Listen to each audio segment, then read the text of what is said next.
The silence of my Seattle apartment had become a kind of refuge, thick and heavy like a winter fog. It was a silence born not of peace, but of a quiet, weary surrender. For years, I'd cultivated it, built a life around it, brick by careful brick, after everything else had been torn down.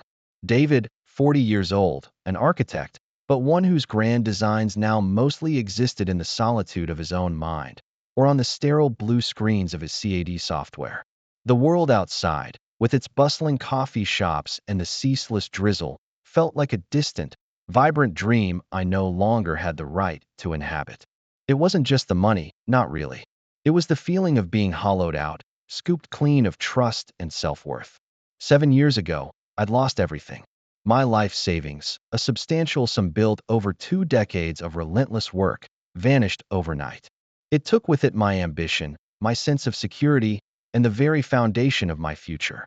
I'd walked away from the wreckage with crippling debt, a career in tatters, and a wound that festered deep inside. The kind that whispers you're foolish, you're weak, you deserved it for being so naive.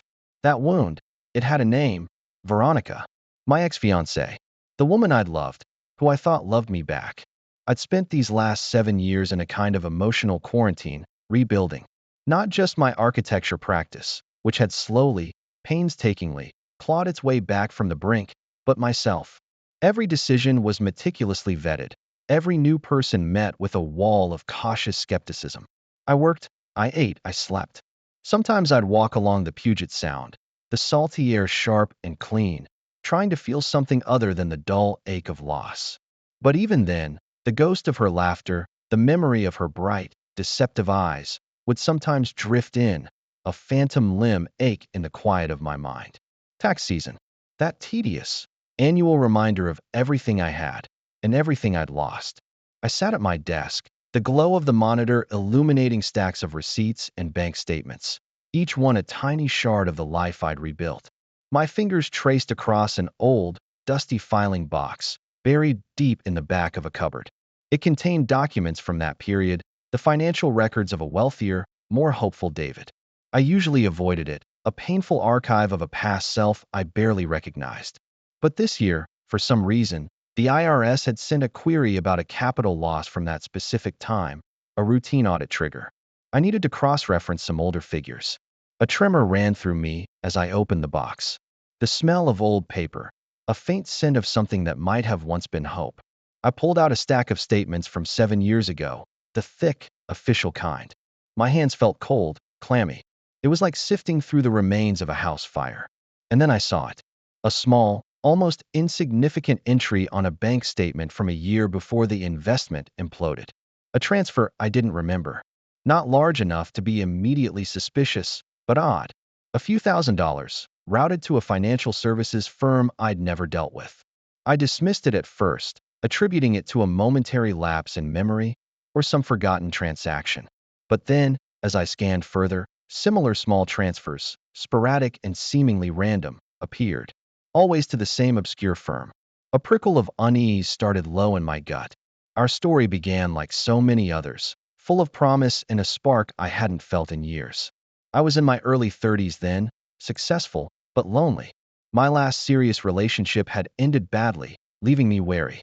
Veronica, she swept in like a warm front in the perpetually gray Seattle landscape. She was a marketing executive, or so she said, with a dazzling smile and an effervescent energy that made my quiet, structured world feel suddenly vibrant. We met at an industry event, a rare outing for me. She had this way of looking at you, like you were the only person in the room, her attention a warm, focused beam. She was beautiful, yes, but it was more than that. She seemed to understand me, really see me. She listened, absorbed my stories about architecture, about my quiet passions, my dreams. She made me feel interesting, witty, desirable.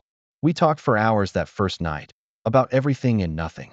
She seemed so open, so genuine. I found myself drawn to her ambition, her drive.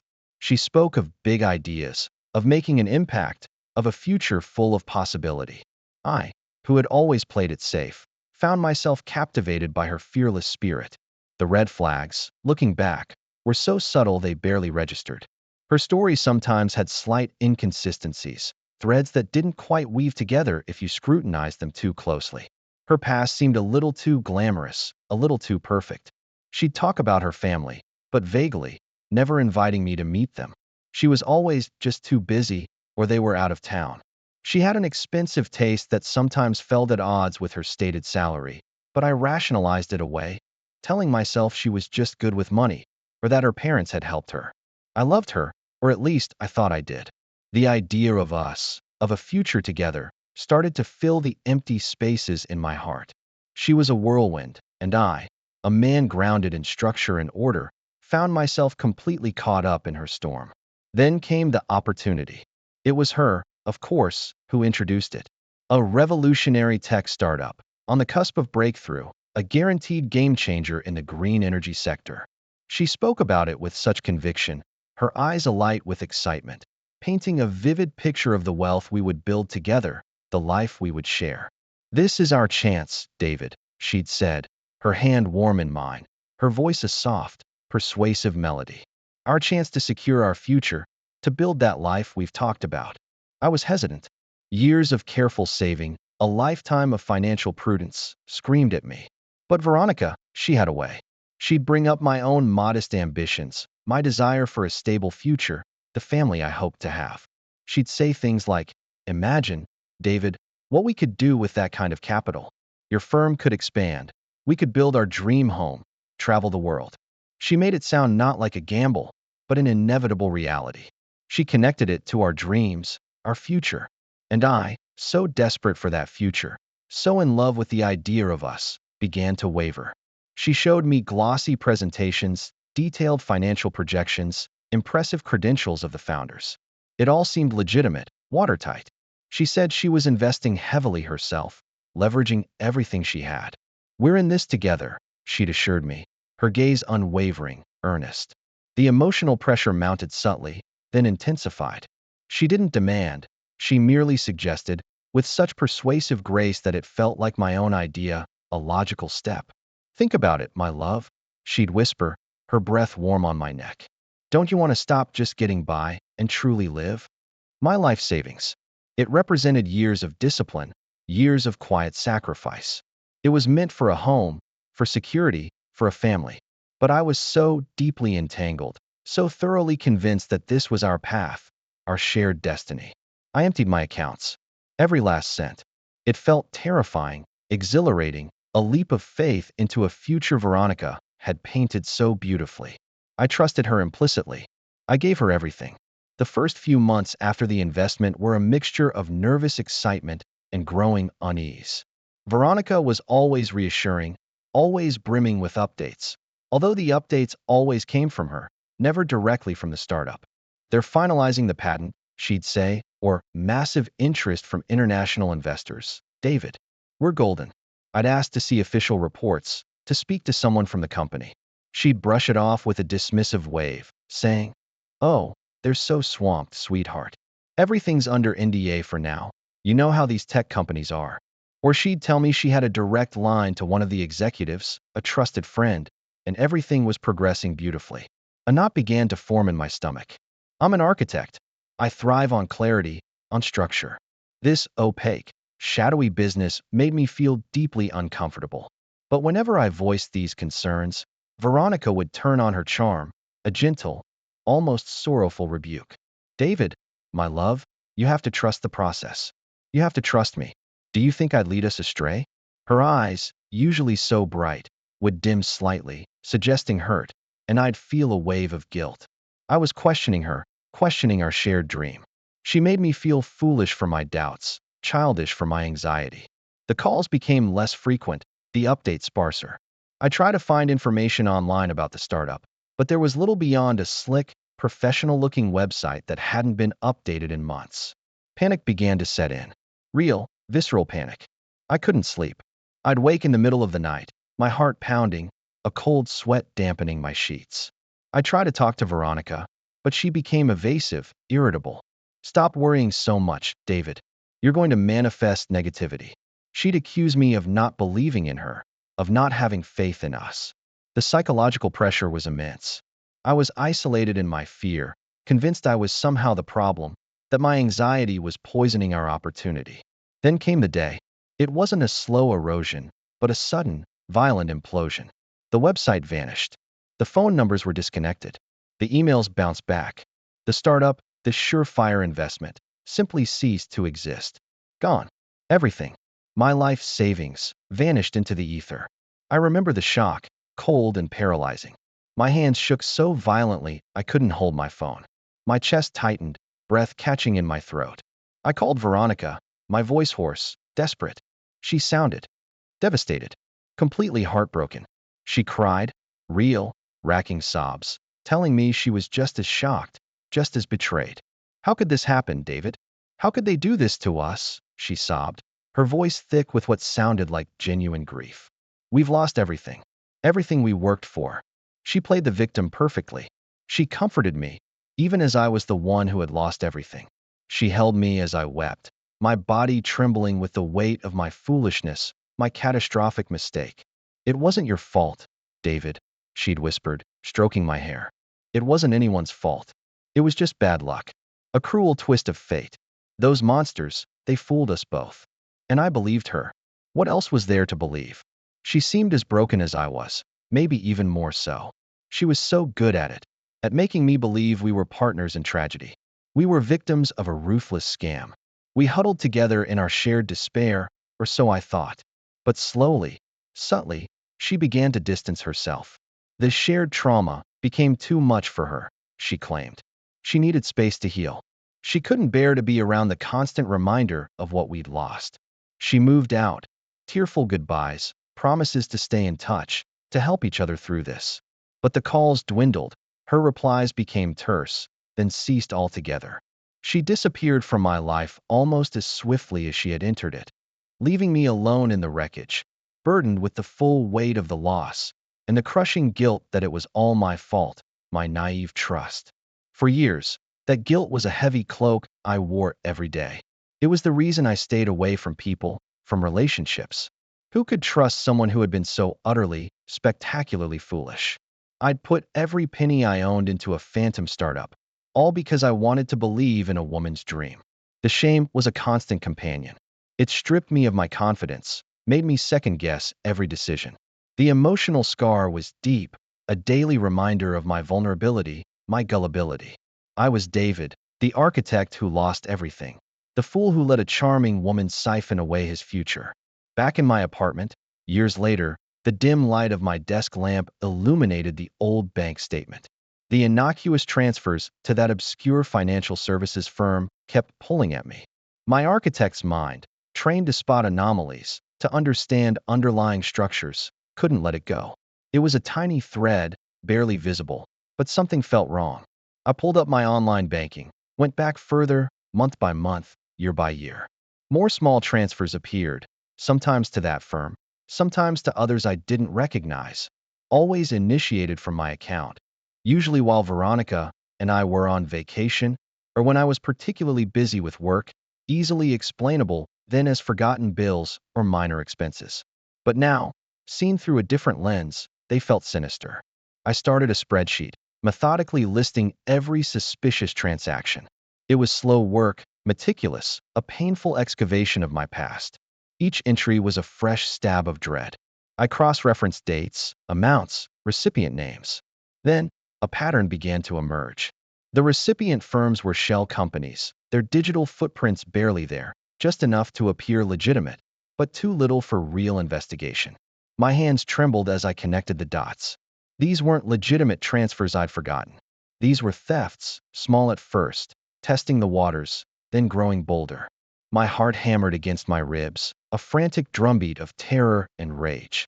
I remembered Veronica always handled our joint finances, said it was her thing, that she was better with numbers.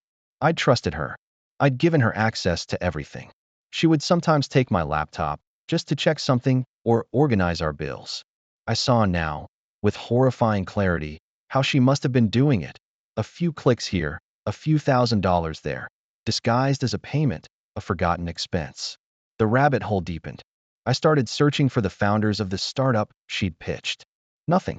No digital presence, no past work, no social media. They were ghosts. This startup was a phantom, It had never existed. The truth began to coalesce, a sickening, grotesque masterpiece of deception. The investment wasn't a scam by strangers. It was the scam. Veronica. It was always Veronica. The entire relationship, the love, the shared dreams, the future, it had all been a performance. A meticulous, intricate play designed to siphon away my life savings, not just through the main investment, but through 1,000 tiny cuts along the way. She hadn't just emptied my accounts in one grand gesture. She had bled me dry slowly, systematically, until there was nothing left. The big collapse was just the grand finale, the perfect cover for her disappearance, leaving me with the blame and the devastation. The realization hit me like a physical blow. I stumbled back from my desk, my stomach churning, a wave of nausea washing over me. I gasped for air, but it felt thin, insufficient. My vision blurred.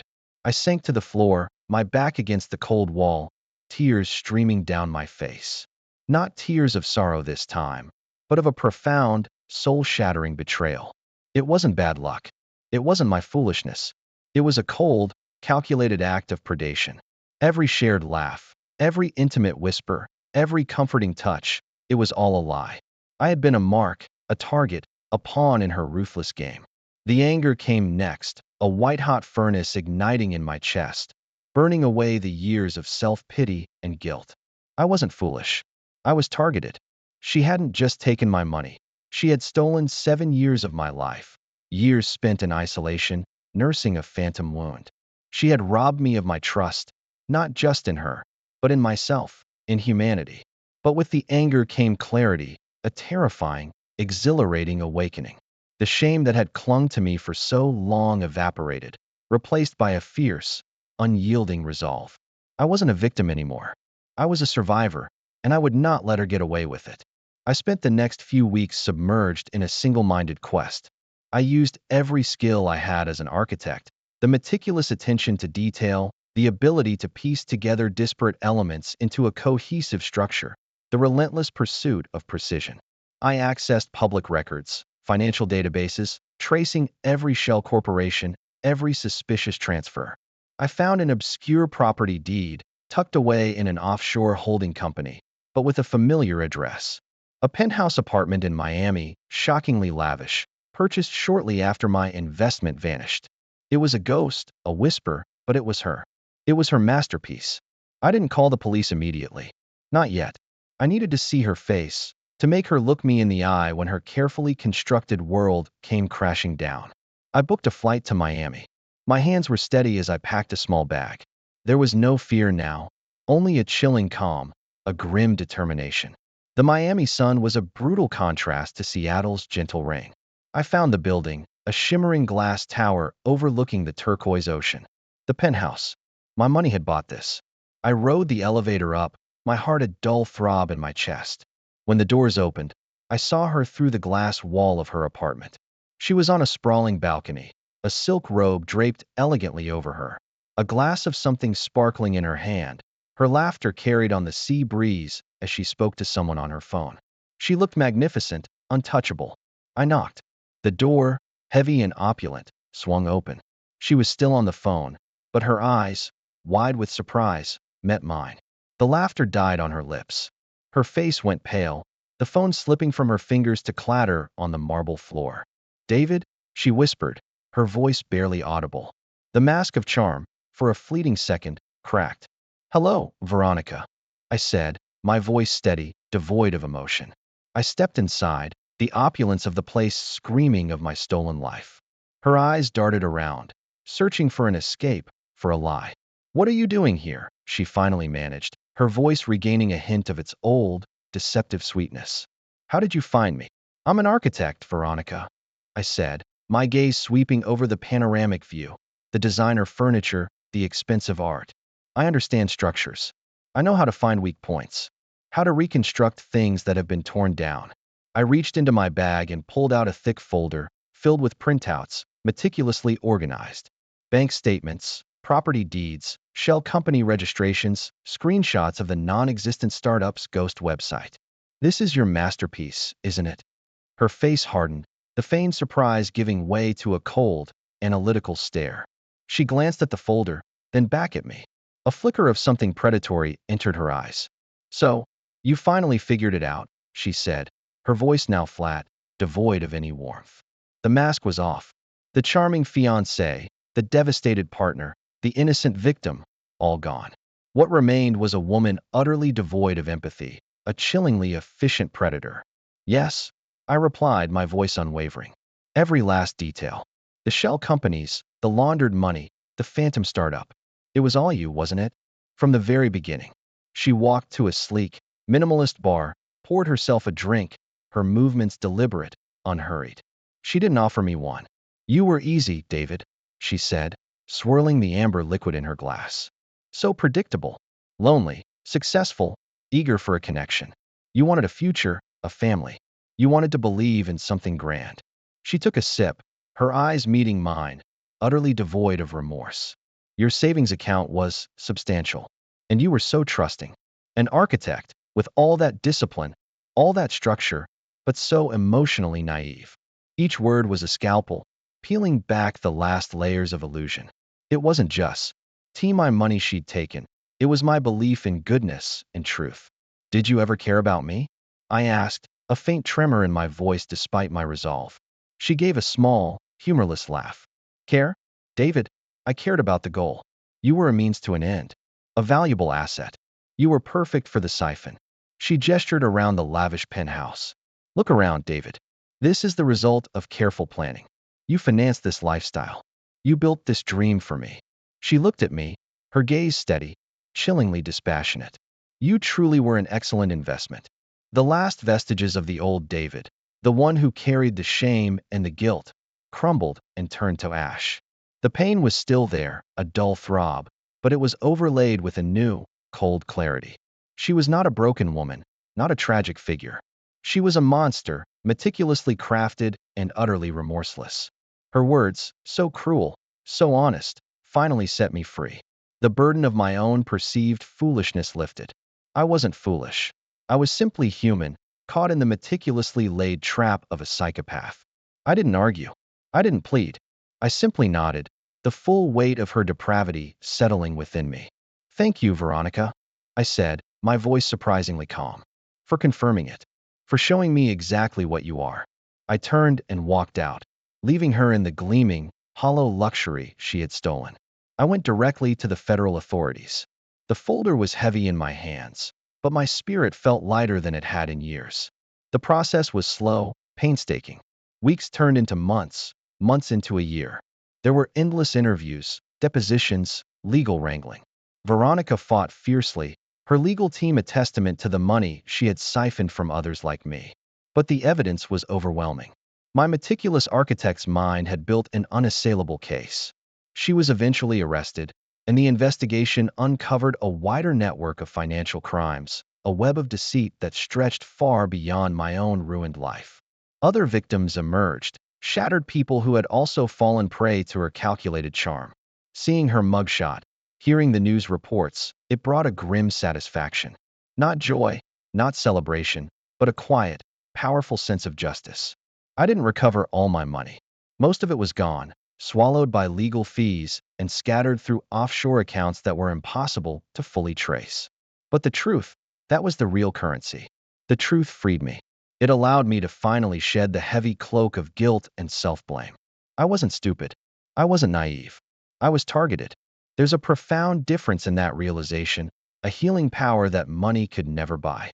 The silence in my apartment no longer feels like a prison. It's an empty canvas. I still work, still design, but there's a new purpose to it. I've started volunteering at a local community center, helping young architects navigate the early, difficult stages of their careers. I listen more, I observe more. My trust isn't given easily, but it's no longer locked away. The scars are still there, a map of where I've been, a reminder of the darkness I survived. But they don't define me. They simply exist, a part of my story. I'm rebuilding, not just my career, but my life, my spirit, with an honesty and resilience I never knew I possessed. The fear has receded, replaced by a quiet strength. The hope I once lost has slowly, tentatively, begun to return, not in grand, sweeping gestures, but in the small, everyday moments of genuine connection, of shared humanity. I am David, an architect from Seattle, and I am finally, truly free.